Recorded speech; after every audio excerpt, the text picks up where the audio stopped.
Hello good evening everybody.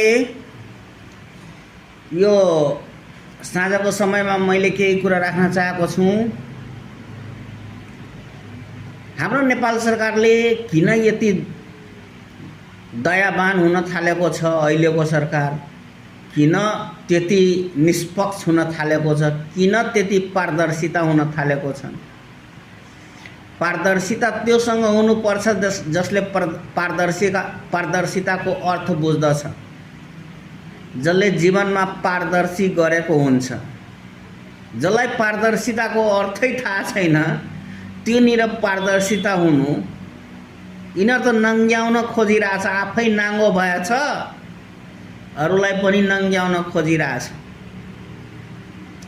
यिनीहरूसँग पारदर्शिता हुनु कुनै जरुरी छैन। तपाईहरुले यस्तो 3 करोड नेपालीले यति बहुमत दिएर विजय गराएर हामी पठाएका छौं नेपालमा। दनादन काम गर्नुस्। यी निर्लजहरू जसको मान सम्मान इज्जत प्रतिष्ठा केही पनि छैन, लाज छैन, तिनीहरूको तपाईहरुले मान दिनु पर्ने, सम्मान गर्नु पर्ने, पारदर्शिता देखाउनु पर्ने। सुदन गुरुङलाई किन गृहमन्त्रीबाट हटाइयो? हट्नु हुँदैन, तू आउनु पर्छ। यिनीहरूको कुरामा कुनै मुद्दा सुन्नै हुँदैन, यिनीहरूको कुराको कुनै लान्छना कुनै पनि हुनु हुँदैन। किनभने यिनीहरूले जेमा पनि अड्को थाप्छ र एउटा कुरा यिनीहरूले जे पनि भन्छ कि यो नराम्रो हो, यो सरकारले गलत गरिरहेछ, बुझ्नुस् तपाईहरु ठिक ठाउँमा हुनुहुन्छ र राम्रो गरिराख्नु भएछ। किनभने यिनीहरू आफ्नो स्वार्थको लागि गराउन खोज्छ, गर्न र गराउन खोज्छ। जब यिनीहरूको स्वार्थ पूरा हुँदैनन् अनि सिधै बोल्न थाल्छ, हो यो सरकारले त नराम्रो गर्यो, यस्तो गर्यो, खत्तम छ, उस्तो छ, उस्तो छ।